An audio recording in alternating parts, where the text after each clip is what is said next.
The restaurant industry wants to meet urgently with President Cyril Ramaphosa today. This as fears mount that a stricter lockdown will be imposed after a new COVID-19 variant was detected in the country.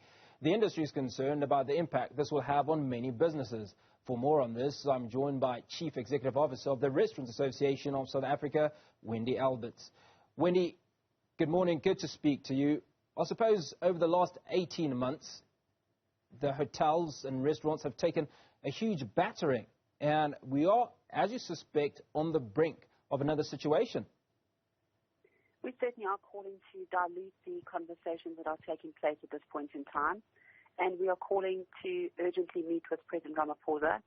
We need to call out to him to actually start leading the country. He needs to step up and he needs to take responsibility of the irresponsible press statements that have been put out there. The information has been completely mismanaged. The messaging has been mismanaged. And we can't be in a position where we're causing further damage to an economy that we have just started to set forward in terms of recovery.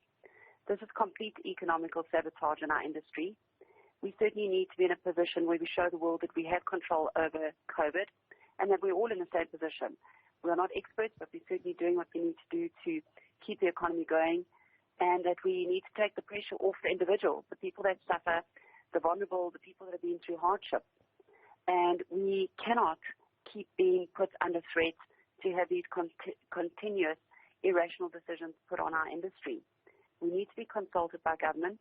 We need for our position to be considered. We need for all the factual data and content to be presented that we are high risk or of even any risk, and that the evidence that is given over the last 18 months can be put forward to show that we are not responsible in putting the protocols and regulations out that have kept people safe, and that there has been a high risk of transmissions. So we want to go back to the basic conversation that started at the beginning of COVID, and that is calling to the President to ask, what has the country done to relieve itself of putting us under financial, economical strain? And where is the necessary preparation that was promised at the beginning of COVID to prepare the hospital system, the healthcare system, the beds, and the healthcare workers to be able to manage the waves? What we keep seeing is that this is just copy and repeat of cycle after cycle. And we as a restaurant industry always fall prey to the fatality of every single wave. There's absolutely nothing done. That has been an intervention from government to keep the economy open by simply taking responsibility and preparing what their role and responsibility is. We show government on every level that we are courteous, that we are respectful, and that we're working hand in hand by supporting them on all the initiatives. But the last bit of misinformation is unacceptable. They can't be calling out for the international ban and object to it, but yet that there's noise that they want to cut and restrict interprovincial travel within South Africa. We need to be consistent. We've learned that the inconsistent decisions that is made by government is certainly causing us economical downfall, and it's putting huge pressure on the restaurant sector. Wendy, what is the source of that information, certainly around banning interprovincial travel? There's a lot of talks and speculations at the moment. There's an urgent meeting that's taken place today with the NCC. There's been no consultation, communication, inclusion, or consideration with the restaurant industry. We certainly have not had an opportunity to present how we feel, to understand any of the mismanaged information that has come through from the new variant. The numbers are low. The noise that is currently taking place with a further ban is making our industry nervous. It makes it difficult for us to be able to trade our businesses. It is causing unrest within the people that work within it. It's putting pressure on the unemployment.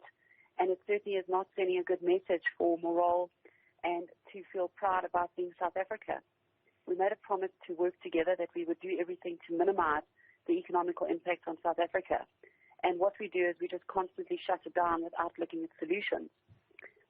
We feel like we are back in the same seat as where we were last year with an unannounced, irresponsible decision that cost the industry close to decimation.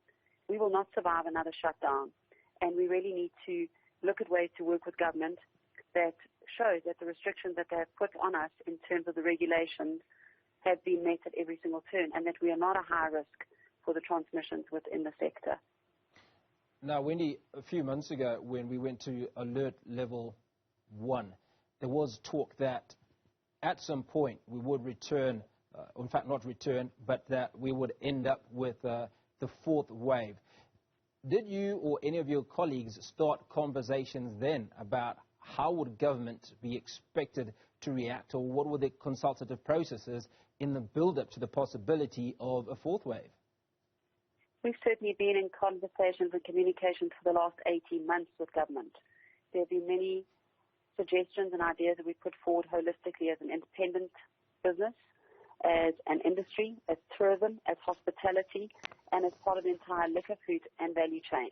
And all of these suggestions that we've collectively put together have fallen on deaf ears. And we go back again, there's no need to shut the economy down if the healthcare system was adequately prepared and the necessary beds were available when the different waves and variants and challenges face us. But this mess that we are now in, where the entire international economy has been shut down, is putting further pressure on the local economy to survive through this time. We have just got to a position where we are trying to find ways to pay back the debt that we're in. We haven't had support. We've had tons of challenges. We've had the electricity challenges. We've had water challenges. Wendy, I'm afraid we're going to have to call time on the interview. We've run out of time, but appreciate you coming on to the show.